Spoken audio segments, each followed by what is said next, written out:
Hello everybody, it's me, Game Penguin 21, and today, oh boy, if you didn't realize the title, we are today talking about Icon Era. Now, I decided to go down the rabbit hole of just looking at Icon Era posts on Twitter. I didn't decide to go deeper into any of these. I just thought that these would be the ones that'd be the most interesting to talk about. Now, yes, I know I have a couple of other bigger projects in the works. In fact, there's one project that I've actually been teasing for the better part of a couple years now that I'm thinking about it, because it never comes together, and whenever I decide to try to sit down and do it, it just feels like I can't get it genuine enough. And that is a specific comment section video where just a ton of people are salty about my take on a particular content creator. But that's neither here nor there.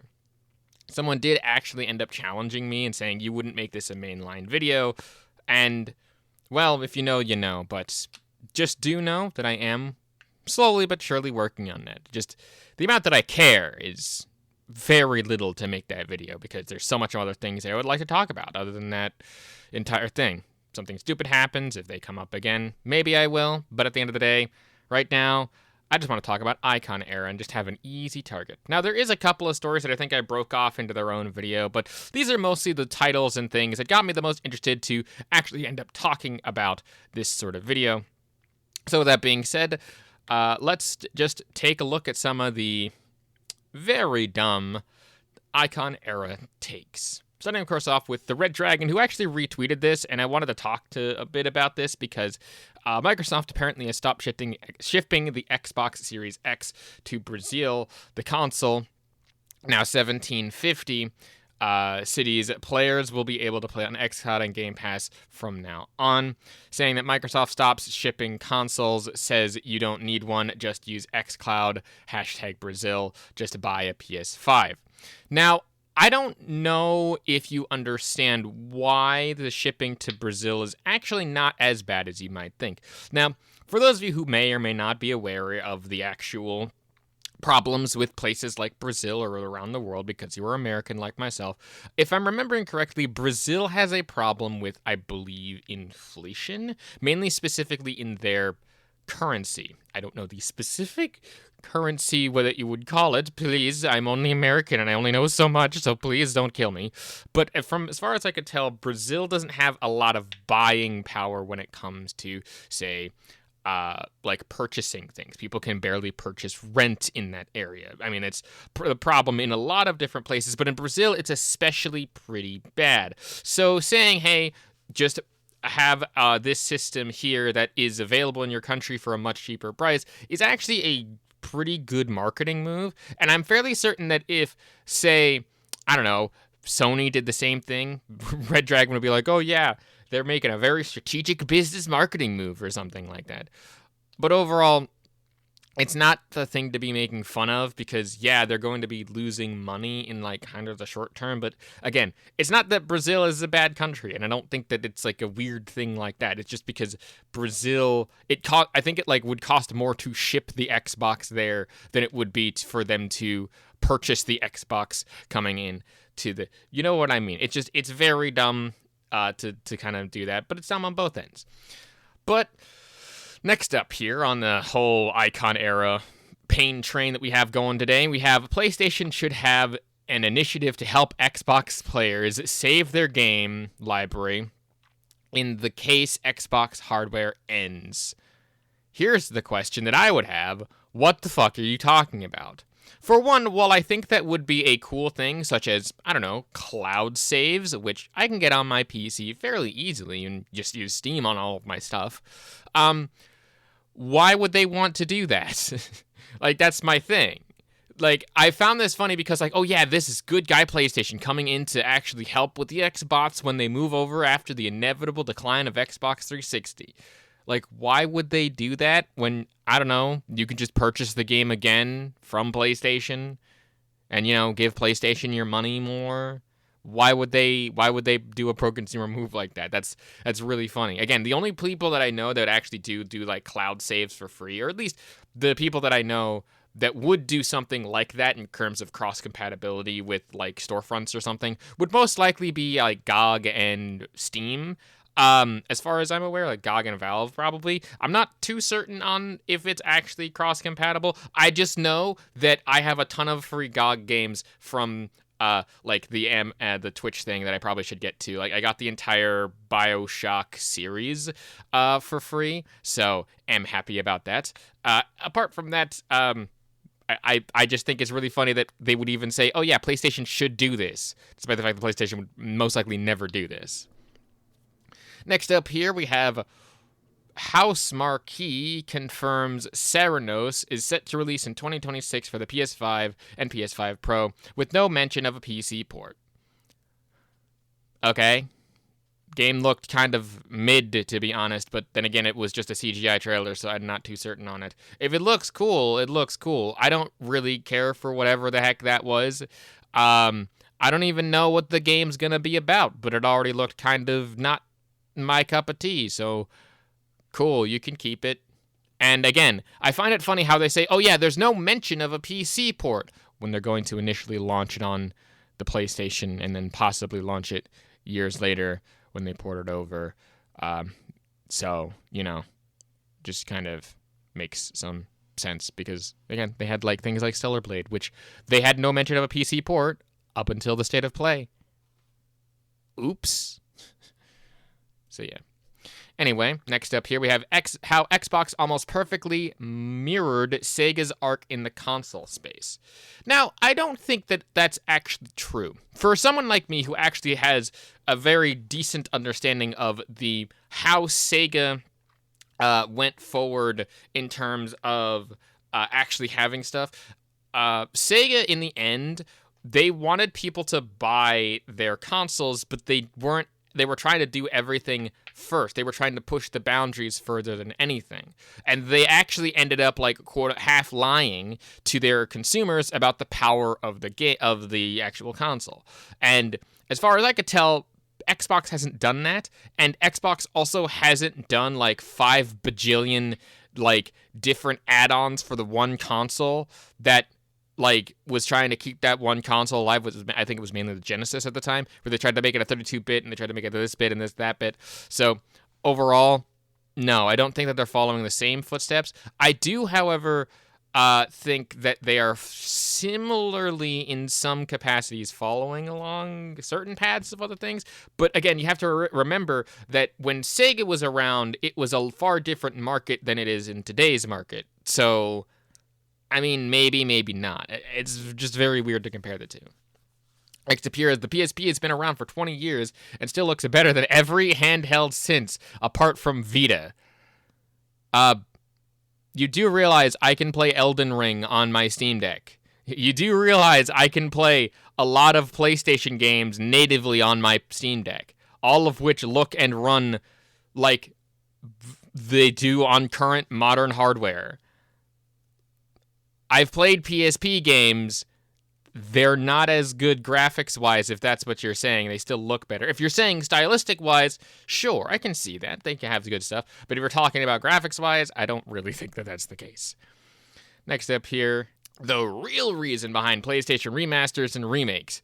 I don't trust this, like, at all. Saying, oh yeah, the real reason behind these is because they want to make more money, obviously. And it's because it's like printing money, obviously. Again, I think that this is one of the ones that I actually ended up breaking off into its own video because they have been quoting one of the former CEOs who was brought on for an interview where he basically said, yeah, releasing the game on PC is to capture both the Chinese and American market. Both the Chinese and American market. He did say both, not just China. So, interesting. Next up here we have yes, this is the one. I guess I didn't break it off into its own video. Sony Yoshida, PlayStation games will not launch day one on PC. He did not confirm nor deny this. He only just basically said that, hey, having this port to PC years later does tend to draw in a new audience, and there has been some notions about that, but it's mainly to capture both the American and the Chinese market again, and it's again just like printing money because it's very easy to port over an existing game while you're trying to make other games in the background. Day and date is most likely coming because guess what? We said the same thing with Xbox, where Xbox is never going to go day and date, and yet they did. So, oops. Next up here, we have massive layoffs at PlayStation Poland. The whole bunch might be abolished. Ah, yes. The market leader, ladies and gentlemen, PlayStation, having some interesting layoffs, despite the fact that they're, quote, printing money, or being the most successful company ever. Now, again, this is going back to that other earlier one. There were several of these. I guess I just quoted them about. But this is basically the same thing where it says, like, oh, yeah, it's exactly like printing money, and they have these layoffs. And I just find it really funny how, again, they say, oh, yeah, PC Day and Date is never coming because the guy didn't specifically say, oh, they're not coming, or no, they didn't specifically say, oh, they are coming to PC Day and Date. He doesn't know. He doesn't really work for them anymore. That's the unfortunate thing about that. So, yeah. Now, another one here, which is just a really fun one that I wanted to talk about, which is man upgrades car with PS3 steering wheel. I have no idea why. Car modding to me makes no sense. I thought that this was a funny thing, so here it is. So, 1 point. So now they're at a negative 9,999 bajillion points. So, interesting.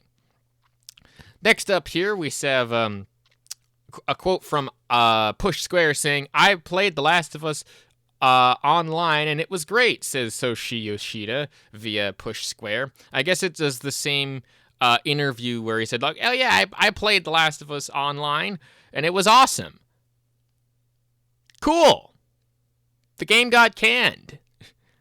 And that's unfortunate. And they will probably never see the light of day. Glad you had fun with a game that no one else will probably ever get to play. I don't know why this is news, or why this had to be a thread. It's like, oh yeah, this is great. Why'd they can it? It's like, but I thought you didn't want live service games for PlayStation, because they earn so many mixed messaging here, baby. Next up here, we have Bungie should create a single-player 3D Metroidvania exclusive for the PlayStation 5. Fucking what? Why? Why? Again, this is another one where I read it, I understand the words that you're saying, but then my question is, like, fucking why? Like, I get that Bungie Studios is probably the one thing that entirely was probably a tax write-off, and, Sony has been mismanaging the money of them, and Bungie hasn't put out fucking anything in years. We don't even know if Marathon is still in play here. But they're like, oh yeah, they should make a 3D Metroidvania exclusive for the PlayStation 5. Fucking why? Fucking why? Like, why would they do that? What, you're gonna make another Metroid-type clone? Why? I don't get it. Next up here, we have enormous flop on Steam. This time, Xbox Game Studios Avowed debuts at 15,000 concurrent players. Oh boy. So first of all, I hate the fact that when you're talking about single-player games, people always use the concurrent player counts, and even just using the full player counts. That's not that's not the sales that was there. Because it's a single-player game, not everyone needs to be on at the same time. It's very dumb to say that. Now, again, people will say, oh, yeah, the Avowed was an enormous flop because it was made by Xbox. Like, I don't know. Like, I'd say maybe some of the controversies that led up to the actual thing also kind of contributed to that. People just decided that the game wasn't really good. It didn't look fun. It didn't look interesting. People, when they saw the game, saw that there wasn't as much interactivity, and people saw that other people were getting upset about it and giving critiques, and I don't know, maybe it's the sheer fact that Avowed, if it was released alongside Skyrim, would have actually been kind of okay. But that's comparing it to Skyrim, which was released all the way back in 2011. This is 2025, nearly a decade and a half later. Anyway, next up here we have Xbox creator says Power Race does not work anymore. Exclusivity is the key. No. The Power Race might not work anymore concurrently as of right now, and it still kind of doesn't, because overall the power of, like, say, graphics and graphics interfaces has kind of peaked out in some ways. Saying that exclusivity is the key now No, that's the unfortunate thing about that. I don't think so. Because, again, if you look at the majority of people playing video games nowadays, they're mostly playing multi-platform releases. Most of the games that release multi-platform have become some of the best-selling games of all time. For some weird examples that we have out here, the only ones that can kind of, I guess, break this mold would be Nintendo. But Nintendo already makes their things as widely available as possible. And they sell their games for probably much longer than they actually need to, or not much longer than they need to, much longer than they have any right to, because they believed, at least they believed at some point, in backwards compatibility out to a specific point. There's a reason why the Game Boy games lasted so long, is because they lasted between all of the Game Boy iterations, and then when they made the Nintendo DS, they kept the Game Boy cartridge in the actual thing for another generation or two. And then they only just recently killed it because of the fact that people were still buying those games, and they still wanted people to have those games with them. Now, again, I'm not sure if modern Nintendo sales that same way, but again, if you look at the majority, not all, of actual games that have been released over the years that actually have a huge amount of concurrent sales, not player count, sales, then most of them are on all platforms, Minecraft being one of them, just as an example. Next up here, does Jim Ryan owe PlayStation and the community an apology? I believe this is referring to his hostile takeover, quote-unquote, of the PlayStation company at the time. And I find this super fucking ironic, because I distinctly remember about a year or two before this news came out that he kind of shelved one of the developers into a more indie role rather than putting him into a mainstay PlayStation role for whatever reason, even though he was up for CEOism or something.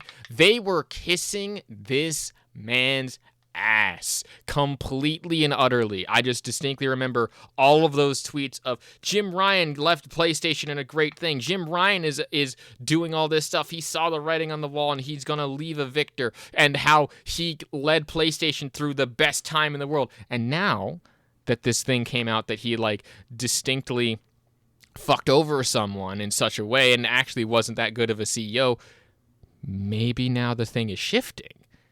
Gee, it's almost like you shouldn't put your faith in people like that who are underhanded tactics. Jesus Christ. Anyway, next up we have Kingdom Come Deliverance 2 proves why Sony needs to buy War Horror Studios and make it a PlayStation exclusive. Fuck no. Fuck no. Are you kidding me? Fuck that in the ass. There is no possible way that they would even, one, remotely want to sell to Sony, because I believe they believe more in independence and they want their vision to be as recognized as possible. Number two, I don't know if Warhorse is even wanting to have a publisher at all and just wanting to self-publish because, again, of that whole distinct vision. And three, no. Making it an exclusive would only hinder the fact that this game actually sold really well. It sold better than I believe the first game. I think it sold around 12 million copies in its first week. I don't remember specifically. But again, people were shitting on this game for having such a low player count in this context. And they were just like, oh, well, now they should buy this game because this game proves that these guys would make an excellent addition to that. Why are you asking for them to buy up more studios? I thought buying studios was bad in terms of, say, Activision. Why is buying studios for PlayStation good, but buying studios, if Xbox did the same thing, you would be screaming from the rooftops that this is a monopoly and this is bad? I wonder where the standards have gone. Next up here, how Xbox fans feel in 2025. Mighty Keef. Oh boy. This one's funny because it's, again, one, it's Mighty Keef, because if you don't know, Mighty Keef will never actually beat the allegations of being a Sony PlayStation fanboy. Just because it's just funny. But two, again, the fact that he was quoted by Icon Era. Yikes. I get the fact that, yeah, it's a skit and it probably doesn't mean too much in the grand scheme of things. But again, come on, this is, you gotta at least, I gotta at least talk about this. It's so fucking weird that happens. Next up here is saying Ninja Gaiden's reveal is the perfect antidote to the Souls-like phenomenon. Now, I think that this one is one of the very few actual good takes that I can get behind. It does happen. Like I said with monkeys and typewriters, they can write Shakespeare sometimes. And this one I actually kind of agree with. Because the thing is that while Souls-like games are fantastic, they are great, they are wonderful, they are beautiful, and they are perfect in every way, at least in my personal opinion. My personal opinion. However, it does get boring sometimes once you like beat the game and you go around to do other things, at least for someone like me who I put like 100 hours into the game, and I can safely say I did beat it after 100 hours and I am very proud of it. I don't have the need or really want to go back and replay it because it then becomes really easy after a time because the bosses that I struggled with, I was just steamrolling through them, and it's fun to do that. It's very fun to do that. But overall, in this context, I think that I'm good. I got everything that I wanted to out of it, and I think most people did. And I think that if Ninja Gaiden does the same thing but like a different flavor, i.e. it does it the Ninja Gaiden way, but it is still just as challenging and just as fair and just as hard as Elden Ring, I think that that's a good way to have like two things in that context. And yes, saying that it's the antidote is to the Souls-like phenomenon, saying that like the Souls-like phenomenon is a problem, I don't think that that's the case. I think that both can exist at the same time, and that they both are actually really good at what they do, so long as they stick to the formula of which they have, which both seem to be doing just fine. Next up here, we said, Avowed proves Xbox can't deliver quality. More studios, same mediocre results. Sony may have fewer games, but their lineup is miles ahead in quality. That is your own personal opinion, you dingleberry, I guess, because I'm out of clever puns. Yeah, certainly, Avowed wasn't great. Avowed wasn't fantastic. Maybe it's not even your cup of tea. Maybe it's a mid-game and you think that. But it doesn't prove that Xbox has, like, a quality issue. It just proves that that game wasn't that good, and maybe the game in and of itself in a vacuum would be fine, but again, I made the comparison earlier that it would be like about the same as if they released it in 2011. It's 2026. We expect, or 2025, 2020, you know what I mean. It is wild to me how people are going to probably use Avowed and say, this is the biggest failure of Xbox. Meanwhile, Sony just standing there, sipping its tea while Concord's body burns in the background. Gee, I wonder who had the biggest failure of the year when you actually put them up alongside each other. I wonder. Anyway. Next up here, we have Elden Ring Nightingale performance hits almost native 4K. Yes, all of 60 FPS on the PS5 Pro via Zubitech. Now, I wanted to talk about this because while it is interesting and pretty cool that this thing almost, again, that is the key word here, almost hits native 4K and a solid 60 FPS on the PS5 Pro, that is pretty good. And I'm not going to deny that that's actually fairly solid given the specs of the PlayStation 5. It's very good that this exists. However, I don't trust it for two reasons. One, obviously, this is Icon Era that we're talking about here. Icon Era is literally just the place you go to find people, unless you want to go to the PlayStation blog to find even more salt, but that requires at least two different layers of trying to find the actual shit, but these guys have it more often. And the second thing here is that it's via at Zubitech. Oh boy. Just don't use Zubitech as a reliable source. Just don't. Next up here, we have Game Pass releases help PS5 sales more than Xbox. In the US alone, PlayStation represented 82% of Black Ops 6's sales. Okay. Well, that's stupid. Saying that like that's a good thing is dumb for a few reasons. One of those reasons is that 82%, a lot of that, a good about 70-ish% would technically go to like a Microsoft Studio, which you should be a little bit upset about if you actually kind of cared to like where the money is going. Saying like, oh yeah, it helps out PlayStation sales. Like, okay, but you're not selling the game on Game Pass. You're renting the game, so it wouldn't count as a sale. And you're saying that these Game Pass releases, and you're using it as Black Ops 6, which is available on every platform, and again has a ton of fucking sales, and you're saying that, like, that's a Game Pass quality game? Where is the goalpost, and why have you moved it across the entire field? It makes no sense. Next up here for this, we have PC gamers take to Twitter to boast about how much Sony made from them. I've not seen... Well, I don't think that we boast. I think that we report on the numbers that you also report on, because you're saying that PC gamers don't buy games. Yes, PC gamers do buy games, even Sony ones. And you're like, oh yeah, they're boasting about this. You boast about how much you do it, why can't we? Or you boast about this. Like, you realize you fire first half the time.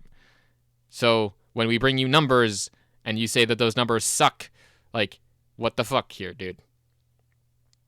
And finally, I think to close out this whole thing here, we have Bobby Kotick told Microsoft, you shouldn't be in gaming. You're not a creative company. I just wanted to end on an actual positive note that we could all just get behind and say, that's a dick move, or that person's a fucking dumbass. Because yes, this is Bobby Kotick, the Bobby Kotick, who I think ran Activision, or at least Call of Duty for a while. And I find it hilarious how Kotick himself said, yeah, you're not a creative company. What, are you fucking quoting Steve Jobs now? Because Steve Jobs originally technically said that, just not about gaming. They talked about how they weren't, like, original in that. But that was in a completely different context, talking about Microsoft in general. And it might even not even be talking about Microsoft. It might have been him talking about something else. I don't know. It just feels like this is a misquote, and I don't know. Who the fuck is... I think Kotick is the dude who did Call of Duty. I think so. Like, I'm 90% certain. Maybe I'm wrong. And I will stand corrected on that, but I'm 90% certain. I just, again, I find it really dumb how it's like, oh yeah, they're not a creative company. Well, you made, like, Call of Duty for years. Like, I at least admire the fact that you tried, but... Glass houses, dude. Anyway, I think that'll about do it for this episode of I Ranted to a Microphone overly obsessively about something that is quite niche and should possibly just burn in fire. My name is GamePenguin21. If you like what it is that I do, want to support me in any other way, shape, or form other than a like and subscribe, which is always enough, I would love to hit 1.5k by the end of this year. I think that we can do this. Please and thank you. I am releasing more music probably sometime during the summer. At least one single will probably come out within the intervening time before, I hope before June. Just depends on getting art and stuff together. If you like any more of my content, feel free to check out the channel. Links down to everything again in the description below. My name is GamePenguin21, and a peace off. Hey man, can I get a favor?